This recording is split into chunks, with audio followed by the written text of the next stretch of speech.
Catherine Miller had always believed in fairy tales. At 25, she still thought love could conquer anything. Her apartment walls were covered with romantic movie posters and books about happy endings. She worked at a small flower shop downtown, arranging beautiful bouquets for couples celebrating their love. Every day, she watched people buy flowers for their partners and dreamed of finding her own perfect romance. William Chan lived 3 blocks away from Catherine's flower shop. He was a quiet man who worked as a software engineer for a tech company. Every morning, he walked past her shop on his way to the bus stop. For months, he had noticed Catherine through the window, carefully arranging flowers with a gentle smile on her face. He wanted to talk to her but felt too nervous. William had never been good with words, especially around women he found attractive. One rainy Tuesday morning, William finally gathered the courage to enter the flower shop.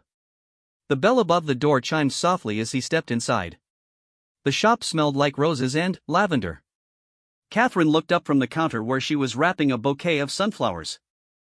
Her brown eyes met his, and she smiled warmly. "Good morning. Can I help you find something special today?" Catherine asked, her voice as gentle as her smile.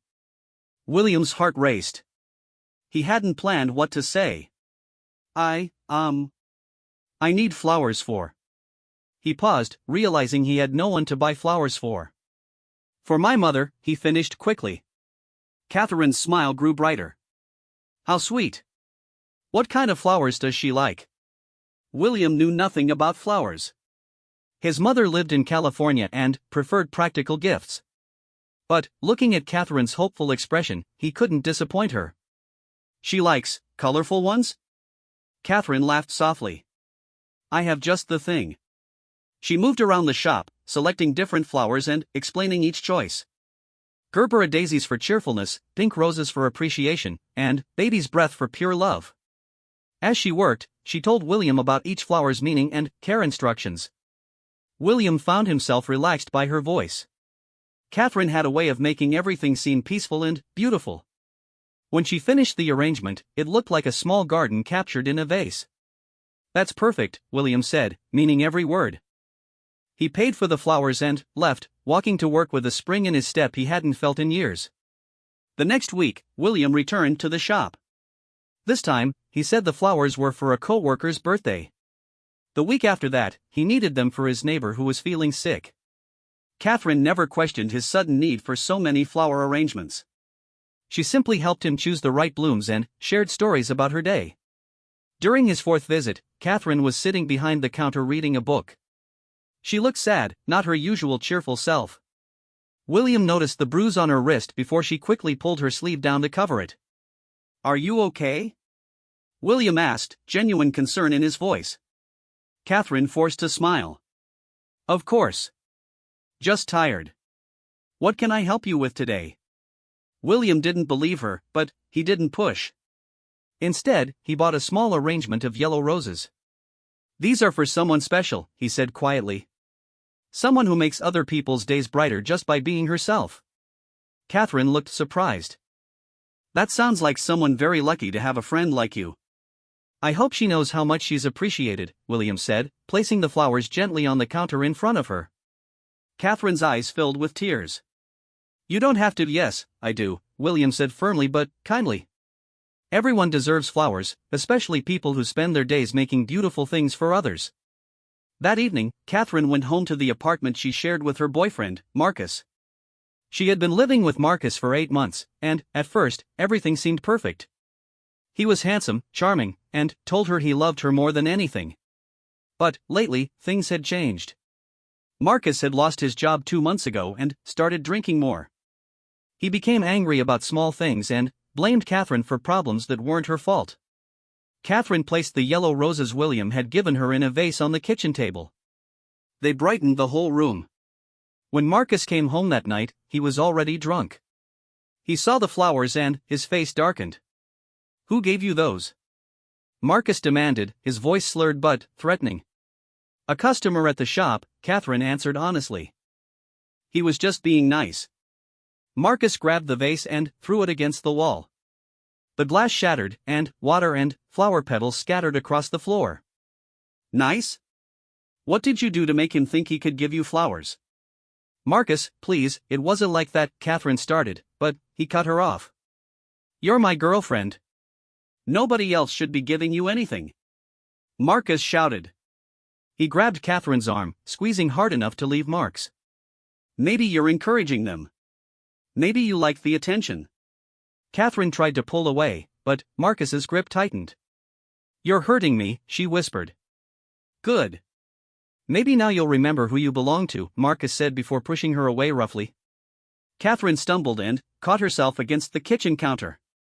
Marcus stormed out, leaving Catherine alone with the broken glass and destroyed flowers. She cleaned up the mess, her hands shaking as she picked up each ruined petal. The beautiful yellow roses that had made her feel appreciated were now scattered across the floor like her hopes. The next morning, Catherine went to work with long sleeves to cover the bruises on her arms. She tried to act normal, arranging flowers and helping customers with her usual smile. But, inside, she felt broken like the glass from the night before. William came in around noon, as had become his routine. He immediately noticed something was wrong. Catherine's smile didn't reach her eyes, and she kept touching her left sleeve nervously. What would you like today? Catherine asked, but her voice lacked its usual warmth. Instead of asking for flowers, William said, would you like to have lunch? There's a nice cafe down the street. Catherine looked surprised and a little frightened. I can't. I have to work, and my boyfriend, just as friends, William said gently. You look like you could use someone to talk to. Catherine wanted to say yes more than anything. She felt so alone and confused. But she thought about Marcus's reaction to the flowers and shook her head. Thank you, but I really can't. William nodded, understanding there was more to her refusal than just work. Okay. But if you ever need someone to talk to, I'm here. He bought a single white rose and left it on the counter. For friendship, he said simply. After William left, Catherine stared at the white rose. She knew she should throw it away before Marcus saw it, but something about its pure beauty gave her a small spark of hope. She decided to keep it in the shop, where it would be safe. That afternoon, Catherine's best friend Emma stopped by the shop. Emma and Catherine had known each other since college. Emma was a nurse at the local hospital and had a way of seeing through Catherine's attempts to hide her problems. You look terrible, Emma said bluntly as soon as she saw Catherine. When's the last time you really slept? Thanks for the confidence boost, Catherine laughed, but it sounded forced. Emma studied Catherine's face carefully. Seriously, what's going on? You've been different lately. Distant. Catherine wanted to tell Emma everything. She wanted to explain about Marcus's drinking, his anger, the way he made her feel like she was walking on broken glass all the time. But she also remembered how Marcus had warned her about talking to other people about their relationship. It's nothing. Just tired from work, Catherine said, the lie tasting bitter in her mouth. Emma wasn't convinced. Catherine, you know you can tell me anything, right? If someone is hurting you, nobody's hurting me, Catherine interrupted quickly. Too quickly. Emma reached across the counter and gently touched Catherine's sleeve. Catherine winced and pulled back, confirming Emma's suspicions. Show me your arms, Emma said in her professional nurse voice. Emma, please, show me. Reluctantly, Catherine rolled up her sleeves. The bruises on her wrists were clearly finger-shaped. Emma's face went pale with anger. Who did this to you? Emma's voice was quiet but deadly serious. Catherine's eyes filled with tears. It's not what you think. Marcus was just upset. He didn't mean, Catherine, listen to me carefully, Emma interrupted. I see women in the emergency room every week who say the exact same thing. He didn't mean it. It was my fault. He was just stressed. And, you know what happens to them? They come back. Sometimes they don't come back at all. Catherine shook her head. Marcus isn't like that. He loves me. He's just going through a hard time right now. Love doesn't leave bruises, Emma said firmly. Love doesn't make you afraid to accept flowers from a friend. Catherine looked confused. How did you know about the flowers? Because I know you, and I can see you're scared of your own shadow. That's not the Catherine I know. The Catherine I know is strong and independent and lights up every room she enters. Emma stayed with Catherine for another hour, trying to convince her to leave Marcus.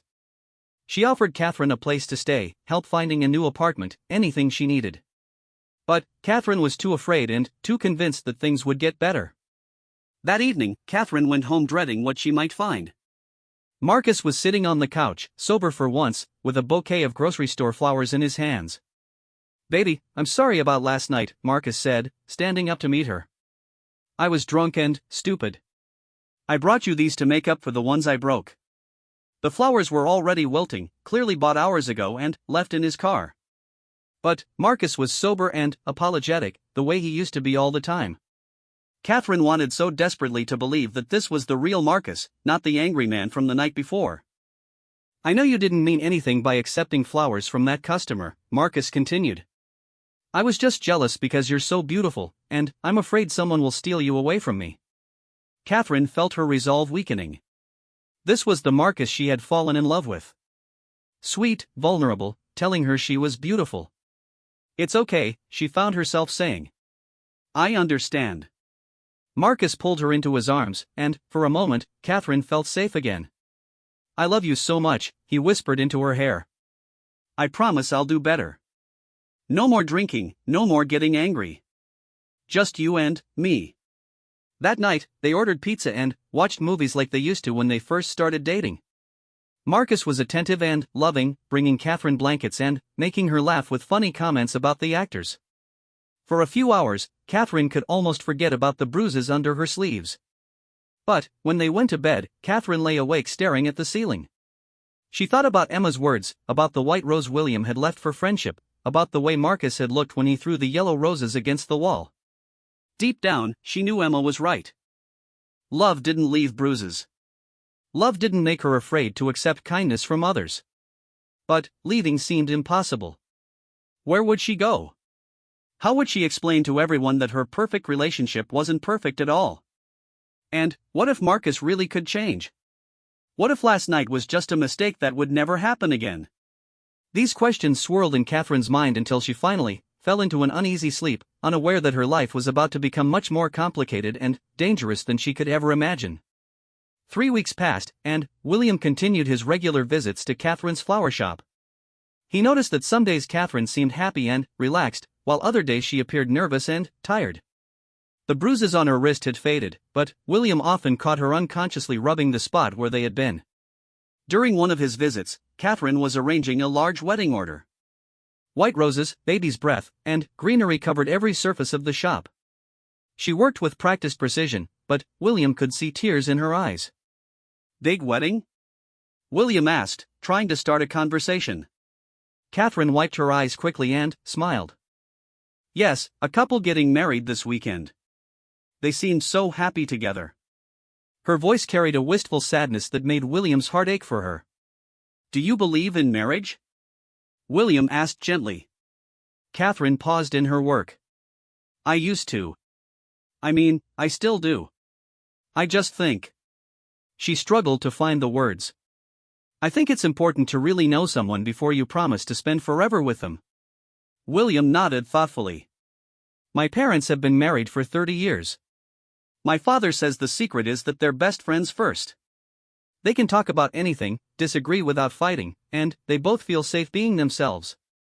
Catherine's hands stilled on the flowers. "That sounds wonderful," she whispered. That evening, Catherine went home to find Marcus in a good mood again. He had been sober for 3 weeks and was actively looking for a new job. He had even started going to the gym again and seemed like his old self. Catherine began to hope that maybe their problems were really behind them. "I have good news," Marcus said, pulling Catherine into a hug. "I have a job interview tomorrow at that marketing company downtown. If I get it, we can start planning our future properly. Maybe even get married like we talked about." Catherine forced a smile. Months ago, the idea of marrying Marcus had filled her with excitement. Now it made her stomach twist with anxiety, though she couldn't quite understand why. The next day, Marcus's interview went well, and he was offered the job starting the following Monday. He was so happy that he suggested they go out to dinner to celebrate. Catherine agreed, hoping that maybe this fresh start would fix everything between them. They went to a small Italian restaurant where they had their first date. Marcus was charming and attentive, telling Catherine about his plans for the future. He talked about the house they would buy, the vacations they would take, the life they would build together. Catherine listened and nodded, but something felt wrong. Marcus wasn't asking what she wanted. He was telling her what their life would be like. During dessert, Marcus pulled out a small velvet box. Catherine's heart stopped. She wasn't ready for this, not now, not when she was still confused about everything. "Catherine Miller," Marcus said loudly enough for other diners to hear, "will you marry me?" All eyes in the restaurant turned to their table. Catherine felt trapped. She looked at the ring, a beautiful diamond that Marcus must have bought with money he didn't really have. Everyone was watching, waiting for her answer. Marcus looked confident and happy, and she couldn't bear to humiliate him in front of all these people. "Yes," Catherine heard herself say, though the word felt like it came from someone else. The restaurant erupted in applause. Marcus slipped the ring onto her finger and kissed her passionately. Catherine smiled and accepted congratulations from strangers, but inside she felt like she was drowning. That night, Catherine stared at the engagement ring on her finger. It was beautiful, but it felt heavy, like a chain. She thought about calling Emma, but Marcus was right next to her, planning their wedding enthusiastically. She thought about William's words about his parents being best friends first. Did she and Marcus have that kind of friendship? Could they talk about anything? The next few days blurred together. Marcus started his new job and seemed genuinely happy. He was kind to Catherine, brought her flowers from the grocery store, and talked constantly about their wedding plans. Catherine went through the motions, trying to feel the excitement she thought she should feel. On Friday afternoon, William came into the flower shop and immediately noticed the engagement ring on Catherine's finger. His face went pale, but he managed to smile. "Congratulations," he said quietly. "When's the wedding?" "Thank you," Catherine replied, but her voice lacked joy. "We haven't set a date yet." William chose his words carefully. "Are you happy?" The simple question caught Catherine off guard. Was she happy? She should be happy. Marcus was sober, employed, and wanted to marry her. Most women would be thrilled. But happiness felt distant and unfamiliar. "I think so," Catherine said, which wasn't really an answer.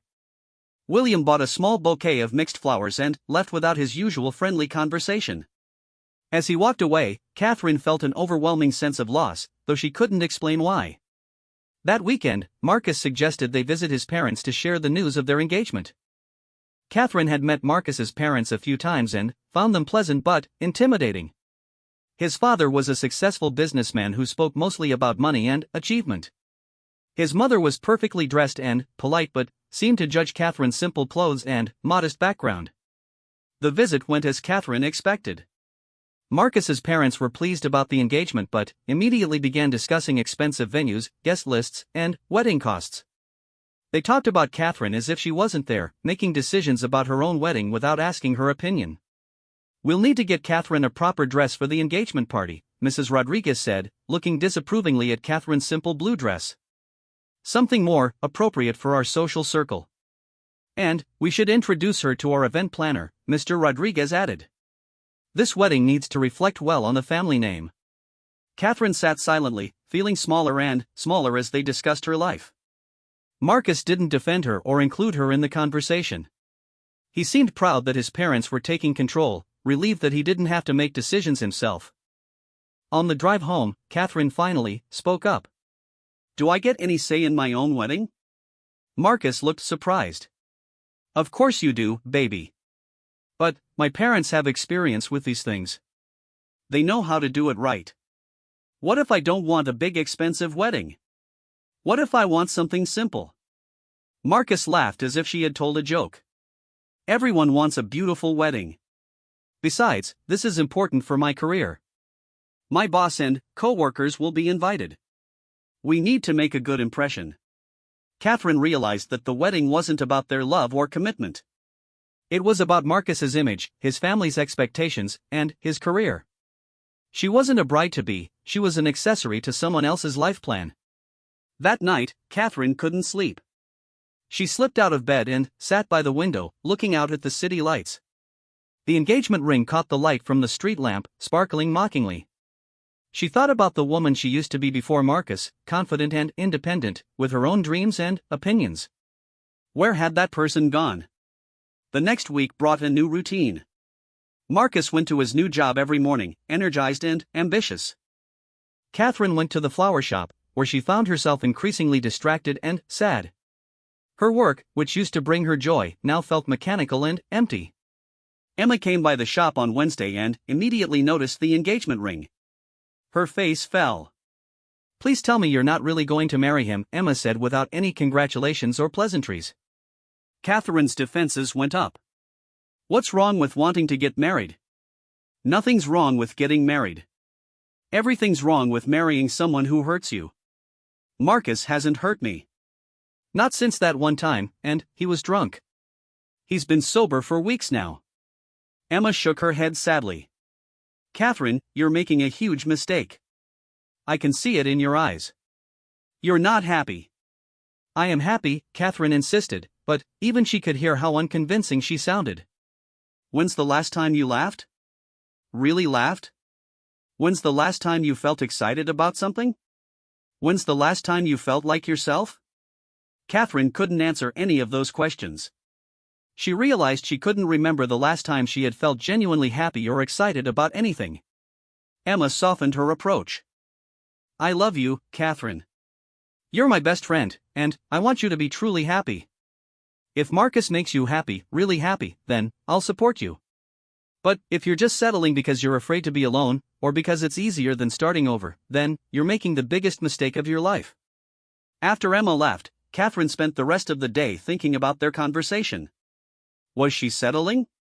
Was she just taking the easy path instead of the right path? That evening, Marcus came home from work in an unusually bad mood. His second day at the new job hadn't gone as smoothly as the first. He had made some mistakes and received criticism from his supervisor. "This job is harder than I thought," Marcus complained, throwing his jacket on the floor. "My boss is a real jerk. He expects perfection from day one." Catherine tried to be supportive. "I'm sure it will get easier as you learn the routine." "Easy for you to say," Marcus snapped. "You just arrange flowers all day." "I'm trying to build a real career." The comment stung.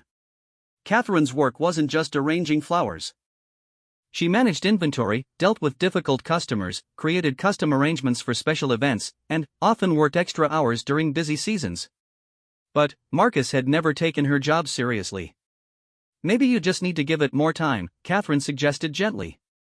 "Don't tell me what I need," Marcus said sharply.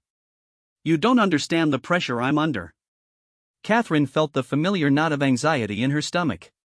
This was how it had started before, with Marcus getting stressed and taking it out on her. She had hoped his new job would help, but instead it seemed to be creating new problems. Over the next few days, Marcus's mood grew increasingly dark. He came home complaining about work, criticizing Catherine's cooking, and finding fault with everything she did. He hadn't started drinking again, but his anger was returning. On Friday night, Marcus exploded over something trivial. Catherine had forgotten to pick up his dry cleaning, and he acted like it was a catastrophic failure. "How hard is it to remember one simple thing?" Marcus shouted. "I'm working my ass off to build our future, and you can't even handle basic errands." "I'm sorry, I was busy with a big order at work and forgot," Catherine started to explain. "There's always an excuse with you," Marcus interrupted. "Maybe if you cared more about our relationship and less about those stupid flowers, you'd remember what's actually important." The words hit Catherine like a physical blow. Her work wasn't stupid. It was her passion, her livelihood, and her source of independence. But Marcus was making her feel guilty for caring about anything other than him. "I do care about our relationship," Catherine said quietly. "I just think we both should be able to have careers we care about." "This isn't about careers," Marcus said coldly. "This is about priorities. And your priorities are all messed up." That night, Catherine lay in bed listening to Marcus's angry breathing as he slept. She realized that Emma was right. She wasn't happy. She was anxious, walking on eggshells, trying to please someone who could never be pleased. The man sleeping next to her felt like a stranger, someone who criticized her dreams and made her feel small. Catherine quietly got up and walked to the bathroom, where she stared at herself in the mirror. The woman looking back at her was pale, tired, and afraid. This wasn't who she wanted to be. This wasn't the life she had imagined for herself. For the first time since Marcus had proposed, Catherine seriously considered calling off the engagement. The thought terrified her, but it also brought a small spark of hope. Maybe it wasn't too late to choose a different path. Saturday morning brought an unexpected change in Marcus's behavior. He woke up early and made breakfast for Catherine, something he hadn't done in weeks. He was cheerful and apologetic about his mood the night before. "I'm sorry I was such a jerk yesterday," Marcus said, setting a plate of eggs and toast in front of Catherine. "Work stress is no excuse for taking it out on you." Catherine wanted to believe him, but she was beginning to recognize the pattern. Marcus would get angry, hurt her with words or actions, then apologize and be sweet for a few days before the cycle started again. "It's okay," Catherine said automatically, though it wasn't really okay. "No, it's not okay," Marcus insisted. "You deserve better than that." "I'm going to do better, I promise." Catherine had heard these promises before. She wanted to believe them, but trust, once broken, was hard to rebuild. That afternoon, Catherine was working alone at the flower shop when William came in. He looked different somehow, more serious and determined. "I need to ask you something," William said without his usual polite greeting. Catherine looked up from the roses she was arranging. "What is it?" "Are you safe?" William asked directly. "At home, I mean. With your fiancé?" The question caught Catherine completely off guard. No one had ever asked her that so directly. "What do you mean?" William took a deep breath. "I've been coming here for months, and I've watched you change. Some days you're happy, other days you look scared. You hide bruises under long sleeves. You jump when the door chimes too loudly. You look over your shoulder when you laugh. Those aren't the signs of someone who feels safe." Catherine felt exposed, as if William could see right through her careful facade. "You don't understand. Marcus isn't." She struggled to find the right words. "Catherine," William said gently, "I grew up watching my father hurt my mother. I know what it looks like." Catherine stared at him in shock. She had imagined William's family as perfect, with 30 years of marriage built on friendship and safety. William continued, his voice steady but sad. "My father wasn't always violent. Sometimes he was charming and loving. Sometimes he brought flowers and made promises to change. But the cycle always repeated. The anger, the apologies, the temporary peace, then worse anger. It went on for 15 years before my mother finally found the courage to leave." Catherine sank into the chair behind the counter. "How did she do it?" "Leave, I mean. It wasn't easy. She was scared, ashamed, and financially dependent on him. But she finally realized that love shouldn't hurt. Love shouldn't make you afraid. Love should make you feel safe and valued and free to be yourself." Catherine thought about Marcus's recent behavior, his criticism of her work, his control over wedding plans, his explosive anger over small mistakes. What if he really can change? What if I'm just being dramatic? William shook his head. "My mother asked herself those same questions for years. But people who truly love you don't put you through cycles of hope and fear. They don't make you feel like you're walking on broken glass all the time." "But everyone thinks we're perfect together," Catherine protested weakly. "What everyone else thinks doesn't matter. What matters is how you feel. Do you feel happy? Do you feel safe? Do you feel like you can be yourself without fear of criticism or punishment?" Catherine couldn't answer yes to any of those questions. In fact, she couldn't remember the last time she had felt any of those things with Marcus. William reached into his jacket and pulled out a business card. "This is my friend Sarah. She's a counselor who specializes in helping people in situations like yours. She can explain your options and help you make a plan if you decide you want to leave." Catherine took the card with shaking hands. "I don't know if I can." "You don't have to decide anything right now," William said kindly. "Just know that you have choices. And you deserve to be with someone who treats you with respect and kindness every day, not just when they feel like it." After William left, Catherine stared at the business card for a long time. Sarah Martinez, licensed counselor. confidential support for individuals in crisis. The card felt like a lifeline, but also like an admission that her relationship was truly broken. That evening, Marcus came home from work in another bad mood.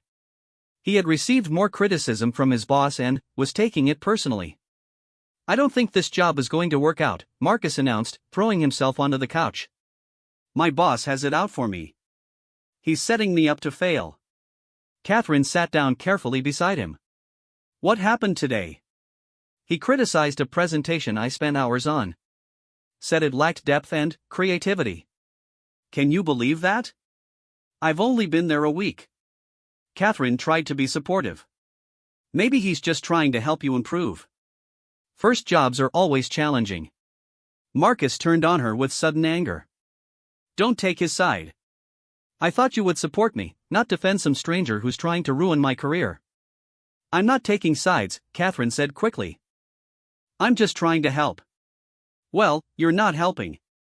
You're making it worse," Marcus snapped. "Just like you always do."